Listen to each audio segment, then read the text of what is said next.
Nós falamos na semana passada e eu quero continuar, o tema, que é sobre a pessoa do Espírito Santo. Vocês, pensando, assistindo a aula, de repente leu alguma coisa ou assistiu novamente, aí ficou alguma interrogação, algum comentário. Eu gosto sempre de fazer isso para a gente dar uma continuidade, e ver o que ficou no coraçãozinho, na cabeça de vocês aí, a respeito do Espírito Santo. Ou ouviu alguma coisa, rapaz, isso aqui... Eu não esqueci. Não esqueceu de anotar? Os irmãos varões? Nada? Tranquilo? Sim, tu, varão, que é aquele das anotações. Não. Ficou lá, não tem isso não. Não, olha, tranquilo? Fiquei na expectativa, esperando mais, né? Eita! Vamos deixar eu chegar no assunto. Jesus amado, aí que eu me complico. Então vamos lá, na continuidade, queridos, falar a respeito da pessoa. Sim, pode falar. Pode falar. Lembrar direitinho. Tá. Eu espero, não tem problema. Estamos aqui agora. Eu falei dentro do carro, né? Deixa eu lembrar. Que a gente estava falando, né, sobre assim, que a gente veio, né, que você estava falando, espermatozoide, certo, do homem e tal. Mas aí a gente fica onde, a nossa alminha? Assim, como eu posso explicar? A gente nem veio de Adão e Eva, tal. Mas teve que ter um, né, aí a nossa alminha fica onde? Antes de ir pro... Vamos lá, eu entendi já. Entendeu? Sim, entendi a tua dúvida, sim. Na verdade, na matéria antropologia, que é uma matéria onde a gente estuda o homem, vocês não tiveram essa matéria ainda, né? Me parece, né? Nós vamos ter essa matéria, aí eu explico com detalhes. Eu vou te dar uma resposta aqui, né? Mas assim, tem mais coisas a respeito desse ponto, não é que eu vou responder aqui tudo. Só vou dar um parecerzinho, pegar um texto bíblico aqui, mas na matéria antropologia que a gente estuda o homem, a natureza do homem, né? E aí a gente detalha até mesmo pensamentos diferentes e tudo mais, e pega mais textos bíblicos. Mas para não ficar sem resposta, o que o sêmen, ele é, na verdade, ele carrega, né? O sêmen é igual a uma semente, irmãos. Toda árvore está naquela semente, toda árvore, ela está lá, mas de uma forma minimizada, né? Reduzida quase que ao infinito, né? Então você vê a sementinha desse tamanho assim, ó, daquela árvore absurda, né? O sêmen é a mesma coisa. Então ali é carregado o gene, né? Quando, lógico, tem toda aquela fusão com o óvulo, aquela coisa toda que a gente já sabe, a gente sabe que não é cegonha, né? Então o que acontece? Ali biologicamente está toda a parte física do homem, biológica do homem, né? O corpo. A Bíblia diz em Zacarias, capítulo número 14, vamos pegar o texto, Zacarias 14, profeta Zacarias 14. Eu não tenho nem condição mesmo assim de dar uma resposta mais adequada, porque nós levaríamos inclusive mais de uma aula talvez, né, para estar tratando aí desses pontos aí, mas só para não ficar no vazio, né? Toda pergunta merece uma resposta. Capítulo de número 14 de Zacarias, não é 14, é 12, tá? Capítulo de número 12, versículo de número 1. Então, Zacarias, capítulo de número 12, versículo de número 1. Olha só. Peso da palavra do Senhor sobre Israel. Fala o Senhor, o que estende o céu e o que funda a terra e que forma o espírito do homem dentro dele. Olha que coisa interessante. Então, Deus que cria o espírito do homem dentro dele. Jó vai falar isso. O sopro do Todo-Poderoso me fez. O salmista, né, no Salmo 139, vai dizer que Deus estava, né, no ventre da mãe, fazendo, construindo ele, né, ou seja, o ser humano. Então, assim, é Deus que cria, não é que tem lá no céu um saco de almas. Aí vai nascer um lá, Deus... Assim, né, Jesus também, Deus foi lá, fez bonitinho, sem sexo, nada, foi lá, né? E a alminha dele estava lá no céu. Ele era Deus, era dele, mas e a gente? Então, aí tem um saco de alma lá, e Deus pega uma alminha lá e joga lá na barriga de um. Isso. Não é assim. Aí tem opiniões diferentes, mas não vai dar tempo, não tem como, senão eu tenho que elaborar muito. Mas só para falar assim, Deus é quem cria, como criou todas as coisas, do nada. Olha o poder de Deus. Ele cria, né, o ser humano em si. Não, ele deu o poder, deu a capacidade de nós formarmos biologicamente outro ser humano. É essa capacidade que nós temos. Nós não temos capacidade de criar o ser humano, né? A clonagem, por exemplo, que fazem dos animais, você pode clonar um animal, tudo bem, porque o animal é biológico, o animal não é espiritual, não há uma consciência no animal, não há um espírito no animal, qualquer animal, o animal é o fôlego de vida, há um instinto, a natureza animal, né? Então o homem pode pegar a partir daquela célula, o homem nunca vai fazer do nada, ele sempre está fazendo a clonagem, por exemplo, de algo, não é? Então ele não cria, mas ele pode reproduzir biologicamente aquilo. Como nós seres humanos temos, inclusive, na saúde, né, da questão de quem não é estéril, tem a capacidade, né, no sêmen de produzir, de reproduzir um outro ser humano, biologicamente. Mas isso Deus nos deu poder, de reprodutividade, né? Ele disse, frutificar, multiplicar e encher a terra. Então Deus outorgou para nós seres humanos essa continuidade da vida biológica. Agora a vida espiritual, o espírito, a alma, o ser humano mesmo, né? Nessa consciência e nisso que é mais do que a própria carne, biologia, isso só Deus tem o poder de fazer. Capítulo 14 de João, verso número 6, Jesus disse: eu sou o caminho, a verdade e a vida. Quando a gente pega lá na língua original que foi escrito, e que Jesus falou também, que é a língua grega, as palavras lá, a palavra para vida lá é dizoe, D-Z-O-E, zoe, né? Zoe. Até tem um grupo aí de música, não tem? Zoe, né? Zoe, é a mesma coisa, zoe, é que na pronúncia é zoe, né? Mas é o zoe mesmo, que é vida. Esse é o significado da palavra zoe, é vida. Só que não é vida biológica que essa palavra se refere. Vida biológica vem da palavra bios, que a gente fala biologia, né? O estudo da vida. Então, quando Jesus disse: eu sou a vida, o caminho, a verdade e a vida, ele estava dizendo que ele é a própria fonte e o doador da vida espiritual. Também é da vida biológica, porque ele criou todas as coisas, é criador. Mas ele está falando da vida espiritual, só Jesus pode dar, só Deus pode, né, fazer isso. Então, só para entender, é Deus que cria, é Deus que faz. Da onde? Do nada. Não é que ele tem um estoque lá e vai mandando, ele cria. Deus é fantástico, é poderoso, né? Cria mesmo do nada, como fez todas as coisas do nada. Então, para ele criar, não custa nada, não tem esforço.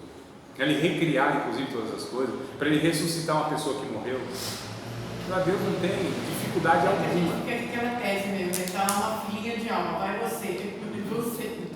Não é mais fácil acreditar que está lá no céu, né? Não é bem assim. Vai lá você, agora é você. Não é bem assim, né? Então, mas em antropologia a gente estuda um pouquinho melhor aí, com mais detalhe, com mais textos bíblicos, inclusive. Enfim, amados, o Espírito Santo, quando eu digo Deus, eu estou falando da Trindade que faz isso, né? A própria Trindade. O Espírito Santo, inclusive, foi quem gerou Jesus, como nós falamos na aula passada, gerou Jesus. Então, olha só, o Espírito Santo, que é Deus, gerou o corpo de Jesus. Aí foi o próprio Espírito Santo, é aí que eu disse, não foi a naturalidade da vida e da natureza que Jesus nasceu. Jesus nasceu por uma ação extraordinária, uma ação de Deus. O Altíssimo, a sombra do Altíssimo te cobrirá, não é isso? A virtude do Altíssimo, né? Te cobrirá, a sua sombra te cobrirá, e nascerá um ente que te será santo. Então, o nascimento de Jesus é uma ação direta do Espírito Santo. Foi o próprio Espírito Santo que gera Jesus. Olha que coisa interessante. Como a semente está no homem, e é o homem, inclusive, né, é o XY lá, né, que a gente sabe. Então, como é o homem que decide o sexo, inclusive da criança, olha só, a Bíblia diz que o próprio corpo de Jesus foi gerado pelo Espírito Santo. Está em Hebreus, capítulo de número 10, bora lá pegar os textos. Hebreus, capítulo de número 10. Olha que coisa interessante, amados. Então, quando a gente diz assim, o Espírito Santo gerou Jesus, não é que o Espírito Santo criou, não é que Deus criou o ser humano, a alma e o espírito de Jesus, porque Jesus não foi criado, ele foi gerado. Ele era pré-existente. né? Ele não é criatura, Faz sentido. ele é criador. Então olha só, eu acho que eu falei para vocês sobre um vídeo meu de pré-existência, coexistência e autoexistência, não sei se vocês chegaram a ver, mas vejam lá se puderem. Então assim, Jesus não foi criado, ele foi gerado, né? Gerado. Existe um mistério nisso, porque Jesus é diferente de todos nós, de todo ser humano, mas ele foi gerado, ele não foi criado. Mas no caso de todos os outros seres humanos, nós fomos criados, né? Não só essa geração, nós somos criados. É por isso que Deus tem um único filho gerado, um único, olha só, gerado. Criado, ele tem muitos, os anjos e os homens, são filhos criados. Agora, gerado pelo próprio Deus, só tem um, que é o próprio Cristo. É por isso que ele é chamado de unigênito, né? Único e gerado. Olha só que coisa interessante para a gente pensar a respeito de Jesus. E esse grande mistério entre essa dupla natureza aí que a gente não sabe decifrar, não. Capítulo número 10 de Hebreus, versículos de número 6 em diante. Olha só o que está escrito, Hebreus 10 e 6. Holocaustos e oblações pelo pecado não te agradaram. Então disse: eis aqui venho, no princípio do livro está escrito de mim, para fazer, ó Deus, a tua vontade. Essa é a fala de Jesus. Como acima diz, sacrifício e oferta pelo pecado não quiseste, nem te agradaram, os quais se oferecem segundo a lei. Então disse: eis aqui venho para fazer, ó Deus, a tua vontade. Tiro o primeiro para estabelecer o segundo. Cadê? Rapaz, eu acho que eu pulei aqui. Não, é o 5, irmãos. É o 5, eu pulei, é o 5, tá? Isso, é o 5. Pelo que entrando no mundo diz: sacrifício e oferta não quiseste, mas corpo me preparaste. E aí dá continuidade da fala que nós lemos. Então olha só, corpo me preparaste. Mas ele já existia desde sempre. Ele diz: no princípio do livro estava escrito de mim, a meu respeito. Isso aqui está falando do sacrifício. Se a gente continuar a leitura, a gente vai ver que está se referindo ao sacrifício de Jesus. Como eram os outros sacrifícios, Jesus se oferece como oferta, uma única vez. E o seu próprio corpo, que é esse chamado de sacrifício de oblação. Essa palavra oblação, sacrifício de oblação, é um corpo que foi oferecido. Tinha de libação, que é onde um líquido era derramado, né? Até Paulo diz assim, segundo a Timóteo: eu sou como um sacrifício de libação sobre vocês. Paulo estava falando: eu sou o sacrifício menor derramado sobre um sacrifício maior que é vocês. Olha como Paulo se considerava, né? Sempre mais humilde, sempre inferior. Então aqui fala de respeito de Jesus. Então Jesus, ele teve sim o seu corpo, o corpo criado, ele foi gerado, mas ele, Jesus, não foi criado porque ele é Deus, subsiste eternamente. E é o Espírito Santo que faz isso, como já nós vimos, né? No texto lá dos evangelistas. Então o Espírito Santo gera Jesus, o Espírito Santo unge, capacita Jesus. Nós vemos também em Lucas capítulo 4, se me falha a memória. Então o Espírito Santo é quem dá todos os dons para Jesus. O poder de Jesus: curar enfermos, expulsar demônios, ressuscitar mortos. Olha só, todo esse poder é o Espírito Santo que deu a Jesus, que é o Isaías 61 que nós lemos, né? E aí o cumprimento é o Lucas 4. Então o Espírito Santo gera Jesus, capacita Jesus, unge ele e ressuscita também, que nós lemos em Romanos. Lembra do texto? Vocês anotaram? Não? Tranquilo? Se quiser anotar, a gente vê aqui também. Romanos 8, 27? Não, sobre gerar não. Aí é em Romanos. Esse 8 e 27 se anotou porque é um dos atributos do Espírito Santo como pessoa, que é a inteligência. Ele sabe e tal, né? Aí fala sobre um atributo de uma pessoa. O Romanos é o capítulo número 8 e verso de número 11. 8 e 11 de Romanos. 8 e 11. Eu acho interessante aqui a gente lê. E se o Espírito daquele que dos mortos ressuscitou a Jesus habita em vós, aquele que dos mortos ressuscitou a Cristo também vivificará o vosso corpo mortal pelo seu Espírito que em vós habita. Então, olha só, o Espírito que ressuscitou Jesus é o mesmo Espírito, inclusive, que vai nos ressuscitar, né, para a nova vida. Então o Espírito Santo ressuscita Jesus. Então olha o papel do Espírito Santo no ministério, na vida de Jesus. É ele que é responsável, né, por tudo isso, pela geração, pela unção, e aliás, ele disse em Lucas capítulo 11, eu expulso os demônios pelo Espírito Santo. Quando fala assim, eu expulso o demônio pelo maior dos demônios, é o príncipe dos demônios, é o Beelzebub. Jesus, não, isso não tem sentido. Se uma casa dividida, ela não vai subsistir. Se eu expulso os demônios pelo príncipe dos demônios, que sentido tem isso? Mas se eu expulso os demônios pelo dedo de Deus, essa expressão que ele usa, essa expressão dedo de Deus refere-se ao Espírito Santo. É um símbolo interessante, né? Mas tem sentido isso. Olha só, quando a gente pega dois textos do Antigo Testamento, por exemplo, quando Deus vai entregar as tábuas da lei para Moisés, a Bíblia diz que ele escreve com o seu próprio dedo, né? E aí quando a gente lê, por exemplo, 1 Pedro capítulo 1, 1 Pedro capítulo 3, versos 16 e 17, 1 Timóteo capítulo 2 Timóteo capítulo 3, versos 16 e 17, agora sim, pode anotar que é isso mesmo. 2 Timóteo capítulo de número 3, versos 16 e 17, diz toda a escritura divinamente é inspirada e tal e tal e tal. Aí 2 Pedro capítulo de número 1, versículo de número 20 e 21, vai falar que é o Espírito Santo que inspirou os profetas, os escritores, né? A profecia foi produzida pelo Espírito Santo. Então o Espírito Santo que é o inspirador, tá certo? Desses escritores.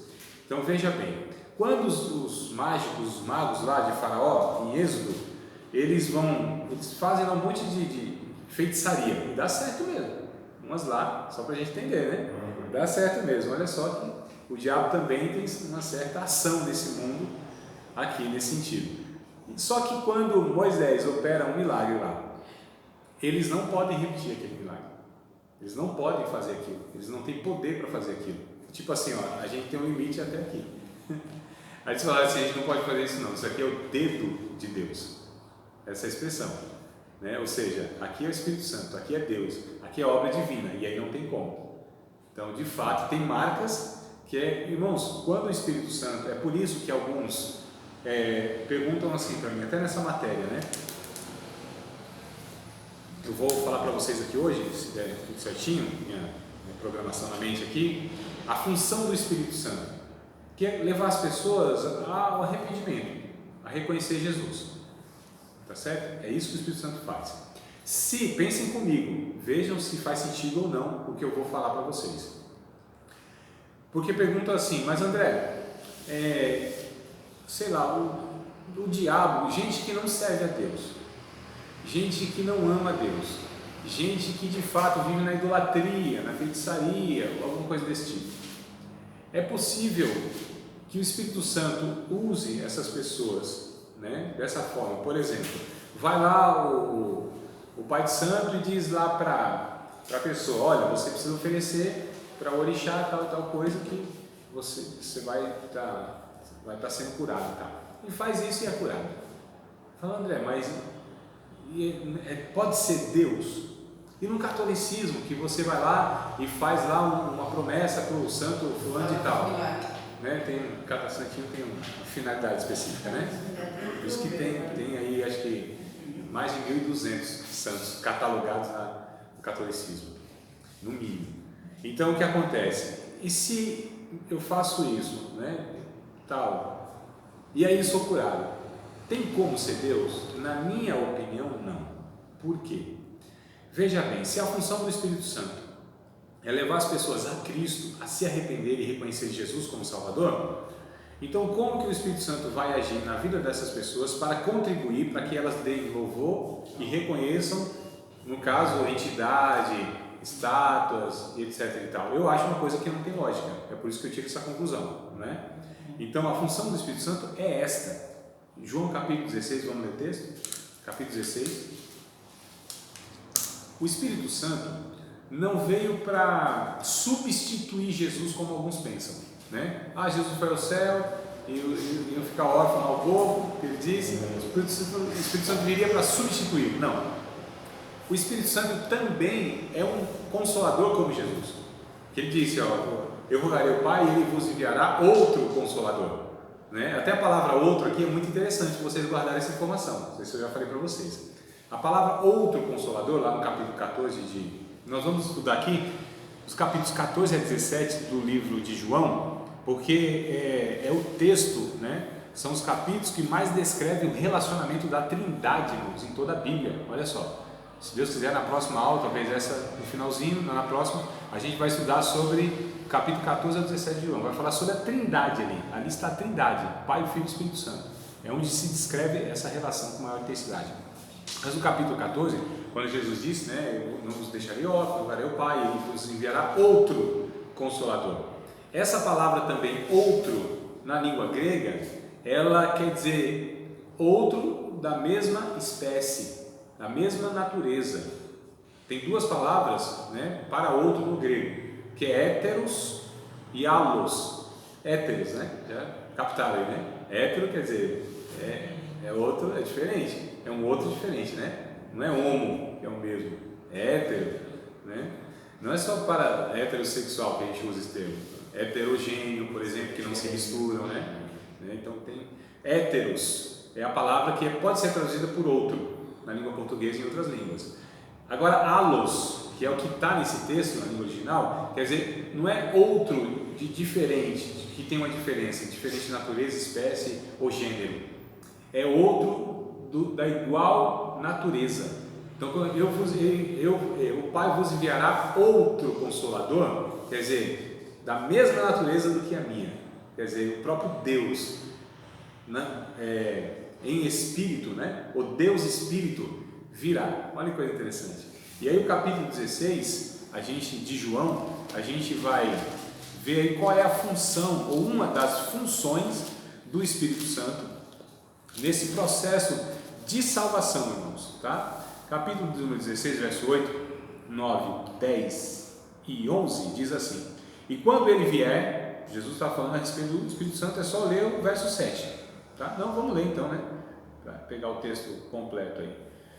Verso 6: antes, porque isso vos tenho dito, o vosso coração se encheu de tristeza, né? Todavia, digo-vos a verdade, que vos convém que eu vá, porque se eu não for, o Consolador não virá a vós, mas se eu for, enviá-lo-ei. E quando ele vier, o Consolador, convencerá o mundo de três coisas: do pecado, da justiça e do juízo. Então o Espírito Santo vem para convencer o mundo, as pessoas, a respeito do pecado, da justiça e do juízo. Agora olha a explicação de Jesus: do pecado, porque não creem em mim. Então o pecado que leva as pessoas para a condenação eterna é não crer em Cristo como Salvador. Olha só, esse é o pecado que ou as pessoas vão ser levadas para a eternidade sem Deus, ou para a eternidade com Deus. Então qual é o pecado mesmo que leva as pessoas para o inferno?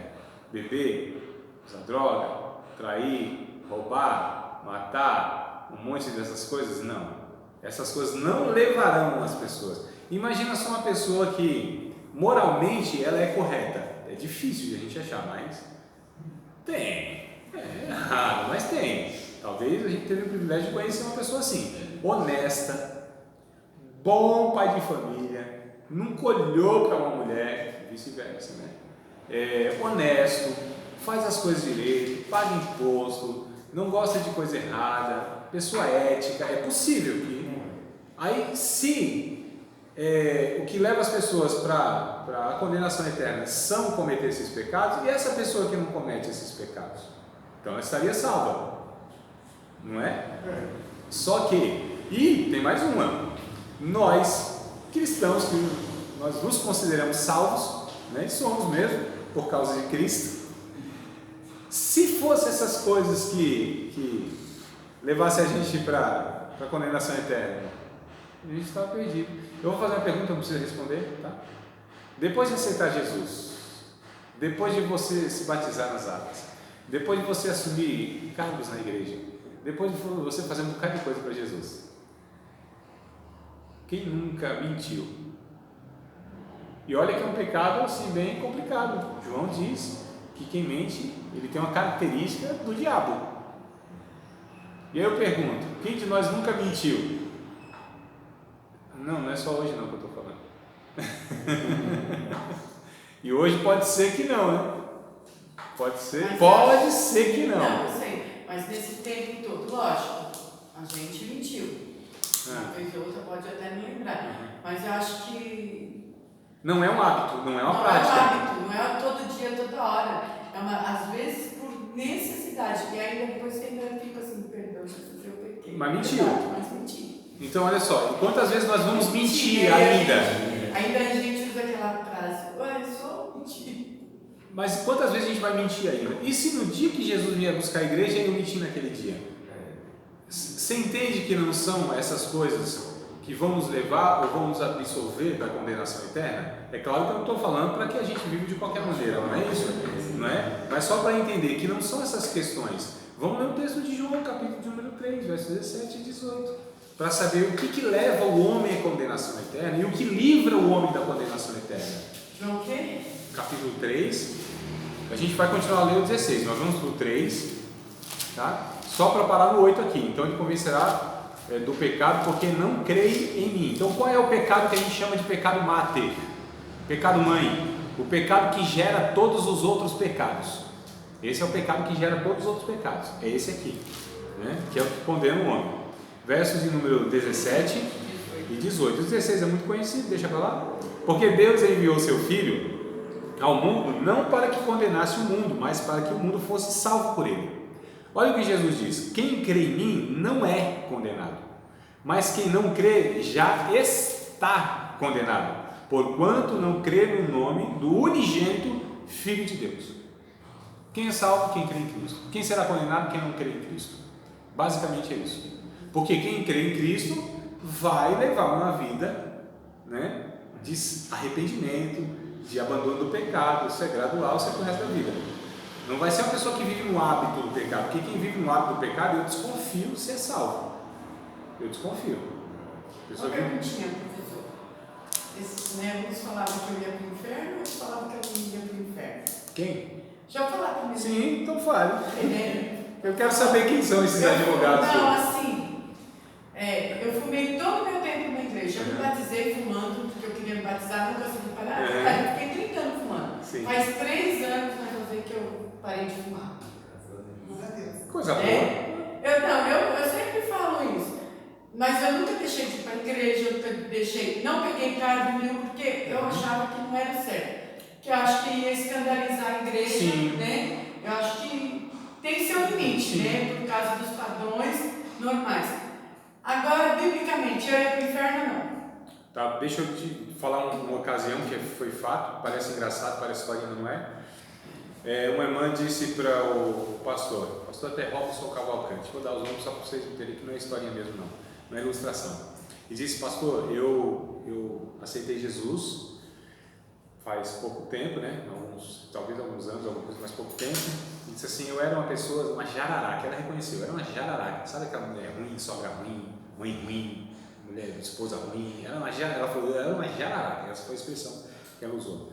Mas eu continuo fumando, e eu tenho grande dificuldade, eu estou lutando, mas eu continuo fumando. O pastor disse: amada, você não tem noção de quantas pessoas que elas deixaram de fumar e continuam sendo jararaca. Então, você já deixou de ser jararaca? Isso aqui é um milagre de segundo plano que Deus vai fazer. Entendeu? O mais difícil é mudar a natureza. É o caráter, né? Entendeu? Então, assim, vai para o inferno? Eu, particularmente, pelo que eu entendo da Bíblia, não irá. Sabe por quê, amados? Vamos pegar então, se a gente, olha só como a gente não dá conta. Tudo bem, você está estragando o corpo, não é uma droga alucinógena até nisso. Está estragando o corpo. Estragando o templo do Espírito Santo, tudo bem. Então vamos lá. A nossa alimentação. Isso é terrível. Não, se você toma Coca-Cola, se você come aqueles hambúrguer do McDonald's ou qualquer outro, né? Se você não dorme direito, se você não pratica exercícios físicos, Nossa, você está tá melhorando, tá vendo? Então, você está fazendo o quê? Prejudicando o templo do Espírito Santo. Bom, se a gente for pegar assim, né? Se a gente for mesmo, deixa só para tentar aqui. Tudo bem, então você está prejudicando. Aí eu falo: André, então eu posso fazer isso? Não faça. Não faça nada que te prejudique a saúde. É simples, mas se você cuidar, irmãos, até o cuidado extremo da saúde também é pecado. É uma vaidade desnecessária. O cara que quer ficar, sabe, todo trincadão, bombadão, a mulher daquele jeito. Quando é uma questão de saúde, lógico, a consequência é de fato um físico até esteticamente bonito. Mas tem pessoas que se apegam daquela forma que eles cultuam o corpo, né? O fisiculturismo, aquela vaidade excessiva. Então existem equilíbrios para as coisas. Até a comida, comendo de muito, a Bíblia diz que é pecado, que é glutonaria. Então o que eu estou falando? Existe, irmãos, a gente precisa entender que o Evangelho não é moralista, embora tenha uma moral. O Evangelho não mede por essas coisas, vai para o inferno ou não vai, pode ou não pode. Não são nessas categorias que o Evangelho trata. Isso é pecado? Isso aqui é pecado? Pai, não é, então faço. E se fizer mal, faz da mesma forma? Né? Rapaz, se isso aqui não fosse pecado eu faria. Calma aí, tem alguma coisa errada, porque o teu desejo ainda está tão inflamado para aquilo. Por quê? Vocês percebem que o negócio é muito mais profundo do que regras, do que faça ou não faça. Quem vai dizer isso? A gente volta aqui, tá? Quem vai dizer isso é Paulo em Colossenses. Vamos ler Colossenses? Só para a gente entender aí do que eu estou tentando passar. Mas assim, já falando, que as pessoas falavam assim para mim, já sabe a palavra, né? Viciado em primeiro lugar no reino dos céus. Então, mas não tem vício em comida? Não tem vício em tantas outras coisas?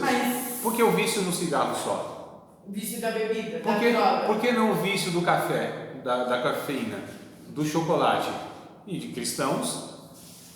Porque vício, de repente, tem vício em tudo nessa vida.